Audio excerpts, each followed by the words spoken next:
Siang semuanya, ada suatu diskusi yang sangat menarik berjudul Demokrasi Tanpa Humanisme. Ini judul mau menjelaskan bahwa demokrasi yang dijalani di Indonesia itu tidak ada humanisme. Humanisme ini kalau dia pahami secara sederhana adalah berbicara mengenai nilai-nilai kemanusiaan. Mungkin dikaitkan tentang eh, kerusuhan supporter atau tentang praktik korupsi para politisi itu yang dianggap tidak humanis. Ya, tentu saja memang disayangkan sekali bahwa demokrasi yang memberikan kebebasan dan dijamin oleh hukum dan dibatasi oleh hukum seharusnya bisa memberikan suatu jalan baru, jalan kesejahteraan misalnya, jalan yang bisa membuat masyarakat hidupnya lebih baik. Tapi yang ada adalah hadirnya suatu praktek korupsi, praktek yang lebih mementingkan kepentingan golongan sehingga lahirlah oligarki.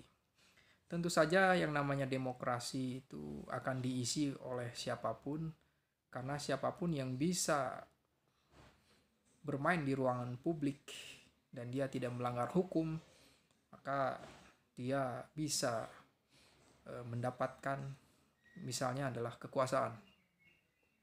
Lalu apakah yang namanya demokrasi sekarang di Indonesia ini tanpa humanisme?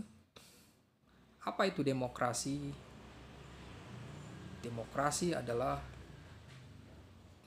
memberikan kesempatan kepada semua golongan, kepada semua manusia untuk bisa melaksanakan hak dan kewajibannya.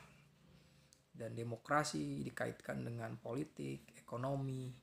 Nah, disinilah setiap orang berhak berpartisipasi di dalam ruangan publik, hukum, dan yang menentukan kehidupan masyarakat yang banyak. Dan tentu saja bisa berdirinya demokrasi itu tentu saja karena ada kebebasan. Kebebasan yang tidak melanggar aturan. Secara filosofis manusia itu memang bebas.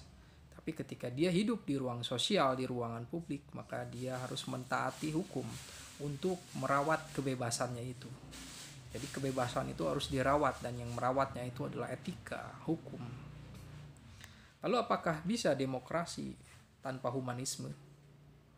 Bukankah yang namanya penopang dari demokrasi itu adalah humanisme yang terdiri dari liberalisme, individualisme, dan hak untuk berbicara di ruangan publik, hak untuk mendapatkan kesempatan untuk mendapatkan ekonomi.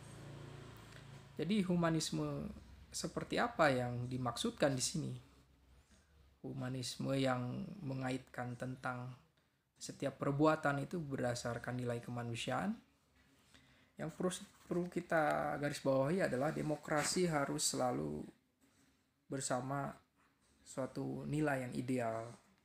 Meskipun pada prakteknya demokrasi terkesan seperti prosedural.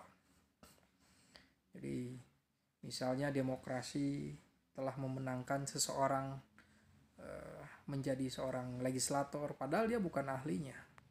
Lalu ketika masyarakat menyalahkannya, ya tentu saja ini pilihan dari masyarakat. Masyarakat yang memilih seseorang itu menjadi legislator padahal dia bukan ahlinya dan tidak memiliki kecakapan tentang itu.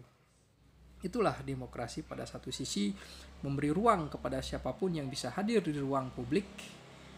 Tapi di sisi yang lain kita harus berkompromi dengan konstituen atau massa. Ya, artis bisa jadi caleg, jadi legislator, tapi apakah mereka punya kapabilitas? Tentu ukuran kapabilitas itu bisa diukur dari kinerjanya. Nah, di sini humanisme apakah demokrasi melahirkan humanisme atau humanisme itulah yang menjadi penopang dari demokrasi. Kalau nilai-nilai kemanusiaan itu tidak ada, yaitu tentang kebebasan, egaliter, kesamaan di dalam hukum itu tidak ada, maka tidak ada demokrasi. Maka saat ini harus diperjelas dulu tentang definisi humanisme itu. Atau jangan-jangan mengaitkan antara demokrasi yang hilang atau yang mengaitkan demokrasi yang kehilangan humanisme, apakah ini terlalu berlebihan? Karena penopang demokrasi adalah humanisme. Atau kalau kita takut, kalau kita mendramatisir, jangan-jangan memang ketika demokrasi kehilangan semangat nilai kemanusiaan, suatu idealisme, kebebasan, maka itu bukan lagi demokrasi. Tapi kita batasi bahwa selama masyarakat itu haknya diakui, bisa berpartisipasi, bisa menjalankan kehidupan ekonomi dengan bebas dan sesuai dengan aturan, maka di sana demokrasi. Maka pembahasan demokrasi memang akan selalu bersifat terbuka. Tapi sehingga memang memahami tentang humanisme itu apa?